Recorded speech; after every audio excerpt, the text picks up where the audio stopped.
omu ku bayimbi mu ggwanga Uganda abanene abasigala ku lusere ku kido kya His Excellency Robert Kyagulanyi Ssentamu Bobi Wine amanyikibwa nga Mansour Semanda King Saha yateeseteese konsati ye egenda okubeera e Kololo. Era abantu bangi nnyo batandise dda ogyesunga omudigido gulabika guli high. Now konsati eno abasinga temugimanyi naye nga abasinga muyina kye mutamanyi. Naye nga King Saha okuhavinga concert e Kololo nze nja giyita a win for the National Unity Platform. Kuba King Saha musaayi n'embulamu wa National Unity Platform. Now ng'akozesa ekitone kye amaze n'ayingiza people power e Kololo. Era nina okukkiriza nti tuyinza okubeerawo ku nnaku ezisembayo abasajja ne bajjayo concert eno e Kololo. Lwaki? Kuba King Saha agenda kuba Kololo ebooge esabe n'amazzi okusinga buli muntu yali abadde ne concert e Kololo. Era nkiwa nina n'okukkiriza nti amagye agagenda okubeera e Kololo gagenda kubeera mangi nnyo n'okusinga ge tulowooza, kubanga expect envoy okuva ku National Unity Platform. Ekirala suubira eddoboozi lya Bobi Wine okuwulikikako e Kololo twandibanga okulayiza Bobi Wine kugenda bbeerayo ku olwo. Abasinga otegeera ebivulu bavuddeyo okwogera ku show ya mwana mulenzi Mansour Semanda aka King Saha, era boogeddewo bati katukomewo. Toli informed. So ya King Saha gamba producer akubule so ya King Saha yadde. Eriyo. Toyogera byota manyira kulanga date ntufu. Tali informed ali mu eriyo. Tumanyi je. Akati watu tumanyi date zaabwe. Katugobuli ngokuva oli mu entertainment tumanyi na date zaabwe. Wojidi yali 14 King Saha ngambye 14. Tondeka e Kololo King Saha Festival. Ati date temuteka ko date. 14 August. So katoina chomanyi se katowegira. Toyina chomanyi mu gongo. Tukobolo tya ngatamanyi na concert ziri mu Kampala. Tinize mkobi atakulaba asatu mu lumuguno. Tinize mkobi. Ne kuddako King Saha ne kuddako Namatovu. Ezo show satu gwe mu Uganda ye nandaba ziteke ku mutima.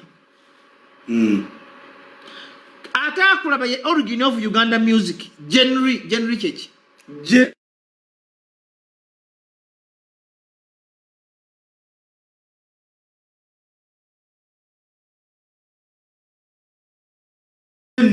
General kola be drama jangola bo kunyonga bamuzaise batambasime nga bachali balamu. Dani Mugula ajja kufa mu demu ripe. Simanyi ripe Dani Mugula. Ripe Matia Luima. Ripe muzaise ga mwengi. RIP ekyo kiba kisoma RIP. Kwatamanyi na deto inacho ngamba. Banange mujemu wagira abasajja bano kusira toni abakaddogo kamu. Obazemu amaanyi. King Saha mwana wa mmwe. King Saha mwana muki?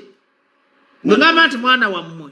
Mwana wa ife. Abategera kodi mu kikoze eki? Tukitegeye. Muyina okuwagira King yaga kulaba for the first time Kololo ngejjudde. Airi Namatovu yasijala mukubira nyobola kuba manya abantu bagula ticket. Ku Momo Pay merchant code bagiyita nsomera merchant code ya Namatovu. Share Airi Namatovu nsomera merchant code.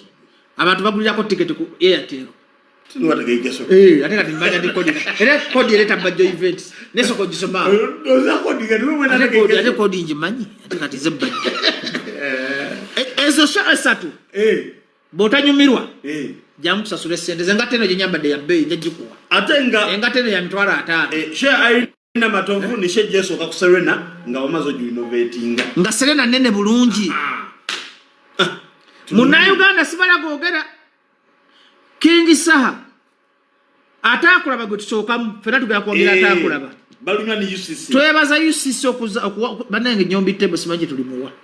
UCC ina abasajja abalungi nga simuwa. Nyombi Tembo musajja gwo bolifa abana bo mukama abawo mukisa.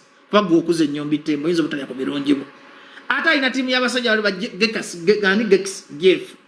I know your wife. Aina kaluhango wa procurement. Alina aluno wa finance. Alibona bali banange dear friend UCC President Museveni tukobaza ku TV watu wa UCC. Ngabo watu wade bana munena mmeri watu wade UCC. Bananga baagala abantu bali abantu. Ni mutabazi na yali mulungi. Oya ino lugezigezi. olugezigezi lwe lwamugobya naye omusajja baabi n'azimbira Dija Namale ennyumba UCC etaddewo enkolagana ne Buganda etaddewo enkolagana n'abantu Nyombi Tembo tolina Nyombi Tembo wangaala paka mukama ne omulambo njagala kuvunda emyaka 5 niko nasingane ku Kyabazinga bali UCC yamuwadde computer UCC yawadde Kyabazinga computer basi sinkana dda Nyombi Tembo ne Kyabazinga bamukwana kati abantu abo balungi UCC bantu balungi so bagema gaine ni Sanyuka TV ni Lusaka Radio twateke Kivulu kushata Kampala Gardens atakula banange UCC bantu balungi bali tuwagire King Saha tuwagire atakulaba tuwagire ayire namatovu zize kwanza tezili walienda nendo zezo kali tugende mu masimu unzika tuje mu masimu mpunzi bakwata ku masimu toka ku masimu abantu baweda chika kumzizo ziweddeyo zo msavuzo satu lusabi ya tanamkaga kuba kusimoli over live ku Soga Radio over live ku Sanyuka TV at over live ku tujaife Jona about 40 million people wabali kulia mu Uganda wano kale akusimu hello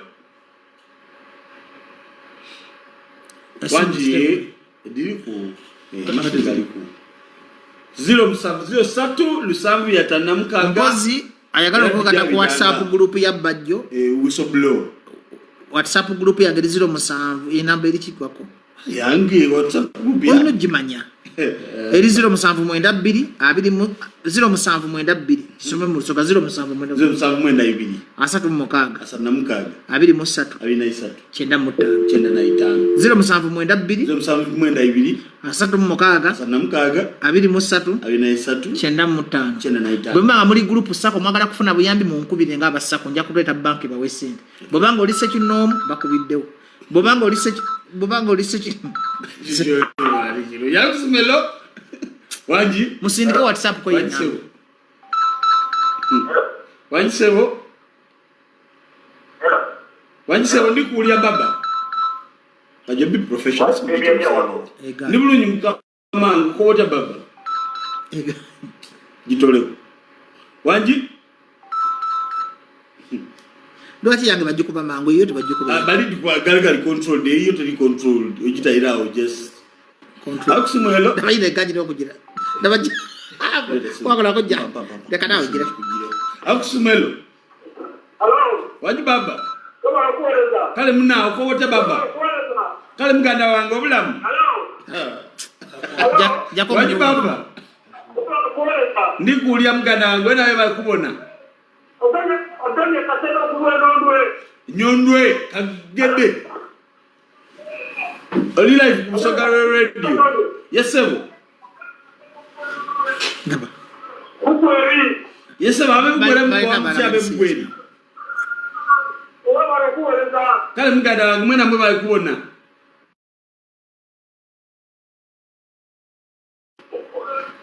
WhatsApp eri 0792 nsubye namba 0792 ajire asatu mu mukaga 2395 ko TikTok WhatsApp eri 0792 gwe Tina Feza 0792 23 nka 0792 asatu mu mukaga 2395